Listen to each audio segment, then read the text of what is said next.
ശ്രീ എന്നെ നെല്ലിക്കുന്ന്.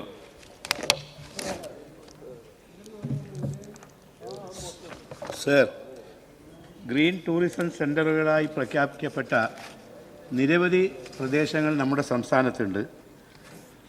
ഉദാഹരണത്തിന് നമ്മുടെ മുന്നാർ ഗ്രീൻ സോൺ അല്ലെങ്കിൽ പ്ലാസ്റ്റിക് ഫ്രീ ഡെസ്റ്റിനേഷൻ എന്നാണ് മുന്നാട് അറിയപ്പെടുന്നത്. പക്ഷേ അവിടുത്തെ യഥാർത്ഥ സ്ഥിതി എന്ത് എന്ന് നമുക്കെല്ലാവർക്കും അറിയാം. മുന്നാറിലേക്ക് കടക്കുമ്പോൾ വെൽക്കം ടു മുന്നാർ എന്ന ബോർഡ്, പക്ഷേ പ്ലാസ്റ്റിക് കൂമ്പാരങ്ങളാണ് ടൂറിസ്റ്റുകളെ അവിടെ സ്വാഗതം ചെയ്യുന്നത്.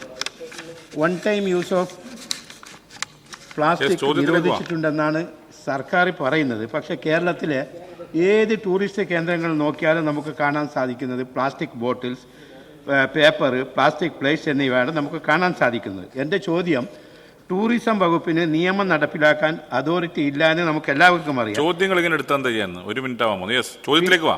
പിന്നെ ആരാണ് ഇതൊക്കെ മോണിറ്റർ ചെയ്യുക? ടൂറിസം സെൻ്ററുകളിൽ LSGDയുടെ ഇൻവോൾവ്മെൻ്റ് ഉണ്ടോ എന്നതാണ് എൻ്റെ ചോദ്യം. സാർ, അതിൻ്റെ ഡീറ്റെയിൽസ് ടേബിൾ ചെയ്തതിൽ കുറച്ച് വന്നിട്ടുണ്ട് സാർ. പൊതുവേ സുസ്ഥിര വികസനത്തിലേക്കുള്ള വളരെ പ്രധാനപ്പെട്ട ചുവടുവെപ്പാണ് ഈ ഗ്രീൻ പ്രോട്ടോക്കോൾ.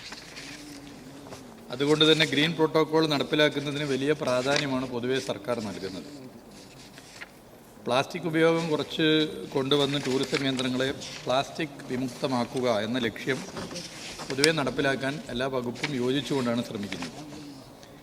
ഹരിത കേരള മിഷൻ്റെ നേതൃത്വത്തിൽ ടൂറിസം വകുപ്പുമായി സഹകരിച്ച് നടത്തുന്ന ഹരിത ടൂറിസം പദ്ധതിയിൽ പ്ലാസ്റ്റിക് ഉപയോഗം കുറക്കുവാനുള്ള പദ്ധതി നടപ്പിലാക്കി വരുന്നുണ്ട്.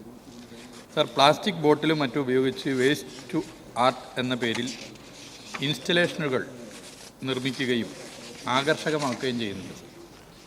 ടൂറിസം ക്ലബ്ബുകളെ കൂടി ഇതിൻ്റെ ഭാഗമാക്കി മാറ്റാനുള്ള ശ്രമമാണ് ഇപ്പോൾ നടത്തുന്നത്. ടൂറിസം കേന്ദ്രങ്ങളിലെത്തുന്നവരെ പൊതുവെ അവബോധം സൃഷ്ടിക്കാനുള്ള തീരുമാനങ്ങളും ഇടപെടലും നടത്തുന്നുണ്ട്.